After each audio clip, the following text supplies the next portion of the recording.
자위대가 최근에 보면 그러니까 공격 무기들을 점점점 하나 두 개씩 갖기 시작해요. 그래서 아까 이제 교수님도 말씀해 주셨지만 네네. 적기지 공격론. 이 적기지 공격론을 만들게 한 나라가 하나 있습니다. 북한. 뭐예요? 아. 그러니까 북한이 네. 일본 쪽으로 미사일 시험 발사를 많이 했었죠. 그러니까 일본이 이제 불안해지니까 그때 등장한 게 적기지 공격론이었어요. 그러니까 도발 원점을 유사시에는 때려야 된다. 네. 그리고 또 한 가지가 중국이 지금 군사적으로 사실상 동북아 최강이 돼가고 있습니다. 물론 이제 지금 어떻게 보면 미국과 중국이 군사력으로 1, 2위를 다투듯이 예, 예. 그런 상황이다 보니 일본 입장에서는 이것도 불안하죠. 그러다 보니 최근에 지금은 거의 이제 대놓고 얘기를 해요. 물론 이제 용어 자체는 공격이라는 얘기가 안 들어가 있지만 대표적인 게 이제 스탠드 오브 능력.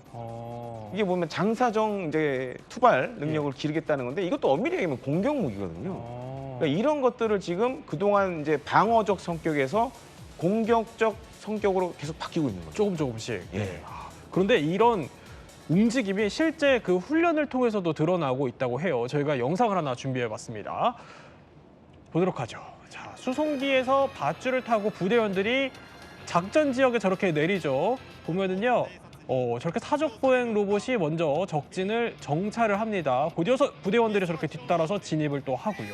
박격포 발사도 이루어지고 탱크 부대도 등장하고요.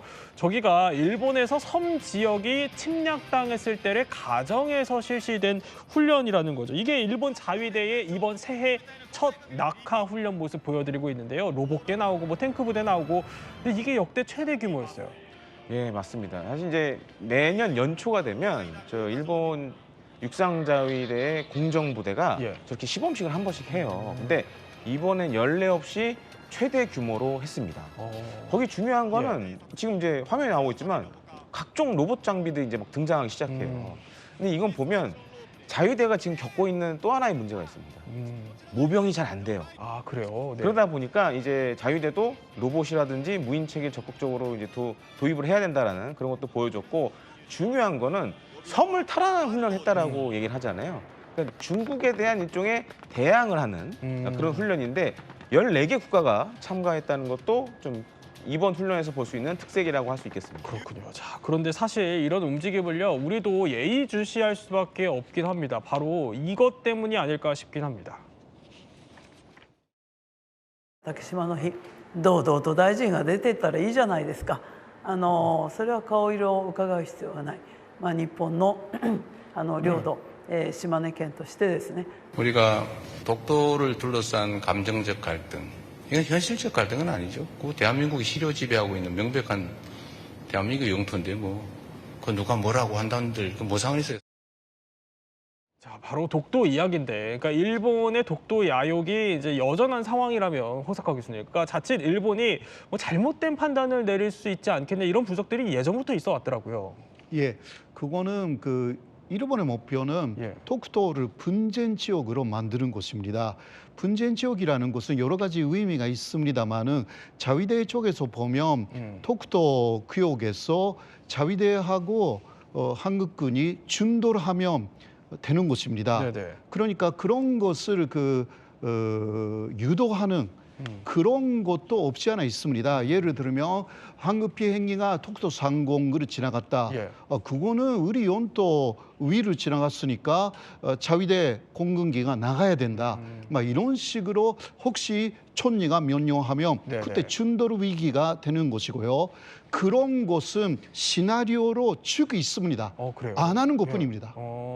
하면 지금 큰일 나니까 안 하는 거죠. 한일 관계가 지금 우호적으로 가야 된다. 이게 현재 일본의 전략입니다. 그러나 그게 깨질 경우는 얼마든지 도발하고 분쟁적으로 만든다. 그러면 국제사법재판소에 독도를 끌어갈 수가 있기 때문에 그런 거죠. 근데 이게 뭐 만일이라고 또 가정할 수만 없는 그런 또 노릇이 있습니다. 이유가 바로 하나 보여드릴 텐데 이겁니다. 2009년에 일본 권위의 군사 전문지 군지켄규에 실렸던 글이에요. 보면은 다케시마, 독도, 포포격 작전은 가능한가라고 되어 있는 겁니다. 그러니까 이게 17년 전 글이긴 하지만 저게 사실이라면 그러니까 자위대 내부에서 독도 점령 시나리오 이런 게 돌았다 이런 얘기인가요? 저것을 이제 번역을 해서 우리 그 월간지에 실은 기사를 제가 다시 읽어봤습니다. 근데 저거는 자위대의 공식 문건이라고 볼 수가 없습니다. 개인적으로 쓴 것이고 개인이 아는 군사 지식과 경험 차원에서 군지 경규에 기고한 것인데 만약에 독도를 점령하려면 어떤 옵션이 일본 자위대에게 있는가를 설명한 것이기 때문에 일본 정부의 입장, 일본 방위성의 입장으로 볼 수는 없습니다. 이재명 대통령이 굉장히 선제적으로 유연한 대처를 한 것으로 보입니다. 뭐냐면 일본이 능력이 있겠죠. 뭐 독도를 군사적으로 점령하려면. 하지만 그건 일본한테 굉장히 큰 자충수가 된다. 그리고 교수님께서 말씀하신 대로 그것을 국제 분쟁 지역으로 만드는데 우리가 감정적으로 휘말리면은 오히려 일본한테 유리한 입장이 되기 때문에 우리가 유연하게, 의연하게 대처한다고 했기 때문에 이제 공은 일본에 넘어갔습니다. 이렇게 한국이 잘해줬는데도 배신을 때린다면은 그건 일본의 손해죠. 그러면 이게 개인의 의견이고 정부의 의견은 아니라고 이제 선을 그으셨지만 개인의 의견에 따르면은 이게 당시 시나리오가 어떤 시나리오였던 거예요? 그러니까 일본이 독도상에서 우위를 가질 수 있는 건 제공권입니다. 그러니까 지금도 제가 앞서 설명드리면 질적으로는 일본 항공자에도 앞선 부분이 있어서 일단은 하늘을 장악한 다음에 일본 항공자위대의 F2 전투기로 독도를 포격하는 그런 이제 시나리오를 이제 구상을 했고 또 한 가지로는 지금 과거에는 이 일본이 우리나라 치면 해병대 같은 병력이 없었어요. 근데 지금 이제 상륙 기동단이라고 해서 상륙 작전을 주 임무로 하는 그런 부대들이 있습니다. 그러니까 폭격 후에 그런 부대가 독도를 점령하면 사실상 끝나는 거죠. 그렇군요. 그러니까 과거에 이제 상당히 보면은 2009년이라고 했을 때 꽤 오래 전이고 일본 정부의 입장은 아닌 거예요. 근데 보면은 호사카 교수님 이제 저런 시나리오가 과거에 있기도 했었고 어떻게 보면 한일 관계가 지금은 전략적으로 파트너십을 맺고 있는 것처럼 보인다라고 하셨거든요. 앞으로의 한일 관계는 어떻게 될까요?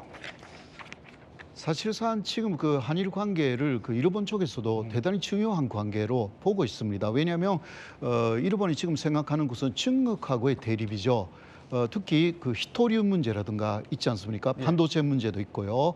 근데 그러한 기술적인 부분에서 일본이 한국보다 밑도는 그러니까 한국이 일본보다 그 좋은 기술을 갖고 있는 그러한 상황이 좀 많이 만들어졌습니다. 이거 아베 신조가 반도체로 한국을 데려왔을 때하고 조금 상황이 달라졌어요. 그렇기 때문에 지금 대중국을 본다 하더라도 한국하고 협력하지 않으면 안 된다. 이게 있어가지고 그래서 한일 정상회의 하기 전에 그 일본의 니혼케이자이 신문이 그 이번에는 독도 발언을 하면 안 된다. 그런 이야기까지 했거든요. 그러니까 지금은 아직은 그 때가 아니다라고 할 수가 있죠.